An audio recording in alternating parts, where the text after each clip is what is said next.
Appreciate you joining me again. We are continuing to look at the account of Noah and the flood.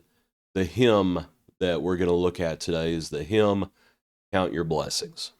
When upon life's billows you are tempest tossed, when you are discouraged, thinking all is lost, count your many blessings, name them one by one, and it will surprise you what the Lord had done. Count your blessings, name them one by one. Count your blessings, see what God hath done. Count your blessings, name them one by one. Count your many blessings, see what God hath done. Appreciate you, Lee. Noah. Let's look at a passage, Genesis chapter 7 at verse 17. Yesterday we looked at the Lord shutting him in verse 16, verse 17. Now the flood was on the earth 40 days. The waters increased and lifted up the ark, and it rose high above the earth. The waters prevailed and greatly increased on the earth, and the ark moved about on the surface of the waters. And the waters prevailed exceedingly on the earth, and all the high hills under the whole heaven were covered. The waters prevailed 15 cubits upward, and the mountains were covered. The next few verses talks about all the flesh that moved on the earth, birds and the cattle, all those things, all in whose nostrils was the breath of life, all that was on dry land died. The waters prevailed on the earth 150 days. Chapter 8, Then God remembered Noah and every living thing, and all the animals that were with him in the ark, and God made a wind pass over the earth, and the waters subsided. I wanted to think about somewhat the sights and the sounds and the feelings that must have been on the ark. And we'll start with the flood. As the passage says in that earlier one, flood was on the earth. It's verse 17. The waters increased and lifted up the ark, and it rose high above the earth. I think that verse is it's just amazing. It's easy to read, but to imagine, and it's just so hard to imagine. But to imagine what it must have been like to all of a sudden go from solid ground to not solid ground. To go all of a sudden from your stable and terra firma to all of a sudden you're high above the earth. The waters prevailed and greatly increased on the earth. And all of a sudden you are, as what's the lyric to the hymn? All of a sudden you are tossed about as it is. I don't think Noah thought everything was lost by any stretch of the imagination. But he was certainly on in the billows, so to speak.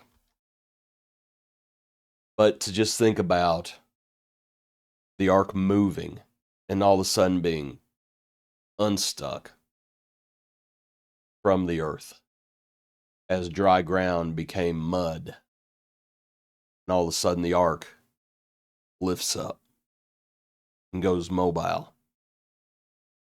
We remember that we're pilgrims and we're strangers on the earth.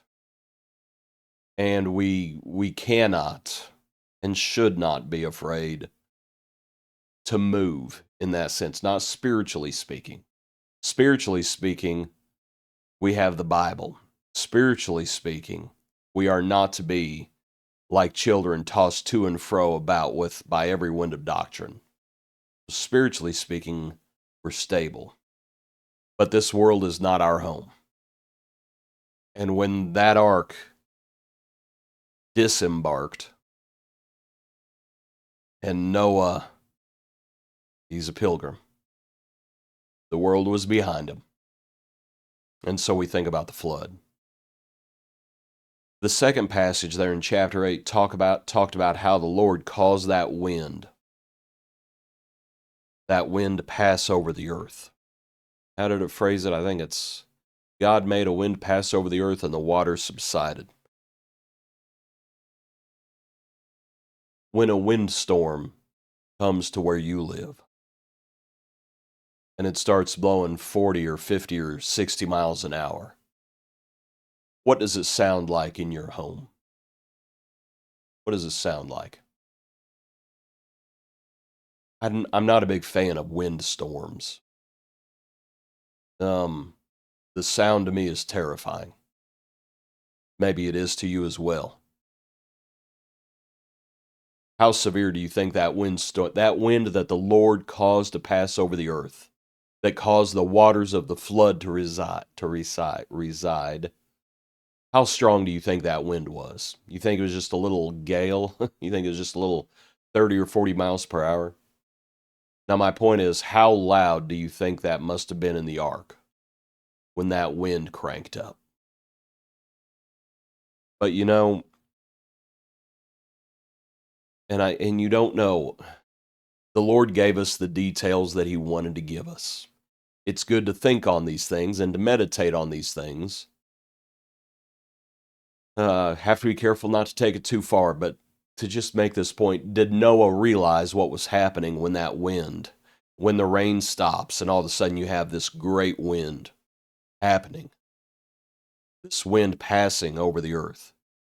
And the point that I'm wanting to make is that sound, that when I hear the wind and it really starts howling and it's absolutely terrifying, that sound was the sound of deliverance for Noah. Did Noah realize it? I don't know. But I bet it was pretty loud in the ark. I think it was already loud. We'll talk about that here in a second. But the sound of that wind, that would have been something. But that was the sound of deliverance. That was the sound of the Lord remembering Noah. Sometimes the things that we are terrified of, sometimes the things that scare us, sometimes we don't realize that it's actually the sound of deliverance. That it's the sound of the Lord. Third thing I wanted to mention are the animals. And all the animals on the ark. We read about all the animals, and those that whose in the nostrils was the breath of life. Those not on the ark perished. But I was thinking about all the animals in the ark. And we treat Noah's Ark like such a children's story. And there's nothing wrong with teaching our children about it. But we really need to dwell on it. And really need to see it as a type. All of those different animals. And I was thinking about when the animals came to Adam to name them. The Lord brought them to Adam to name them. And here Noah is, all those years later, and a pair of each of those animals coming to him. You know, there probably would have been animals he had never seen before. And to see them coming, and it would have been such a sight. But then we think about within those animals, there would have been predators and prey. Those animals in nature would not have gotten along. And yet they get along on the ark. In the ark they get along. Those animals that are all so different. Those animals that look different. Those animals that behave different. Those animals that have different instincts. Those animals and all the variety They all live harmoniously in the ark. How is that possible? How else could it be possible except it's the Lord's doing? How is the Lord able to ride a colt the foal of a donkey on which no one had ever sat? It was wild. It had not been broken. How's the Lord able to do that? It's because he's the Lord and the animals obey him. And so think about Noah and the animals on the ark and the sights and the sounds. And then think about down in the most bottom parts of the ark. The animals on ground died. The animals in the sea did not die. And so imagine as you go down in the bottom parts of the ark, below the surface of the water, imagine what that may have sounded like. You're looking around at all of these animals from the earth. And then you start hearing the sounds of perhaps animals in the sea. And you think about the whales singing to one another, and the sounds of dolphins perhaps, or the sounds of various animals. And it would have been amazing. The flood, the sights and the sounds, the feelings as it went hither and yon on the earth, as it lifted up, and as the winds blew, but the sights and the sounds of all the animals. When upon life's billows you are tempest-tossed, when you are discouraged thinking all is lost, count your many blessings, name them one by one. It will surprise you what the Lord hath done. The Lord has done this, and it is marvelous in our eyes.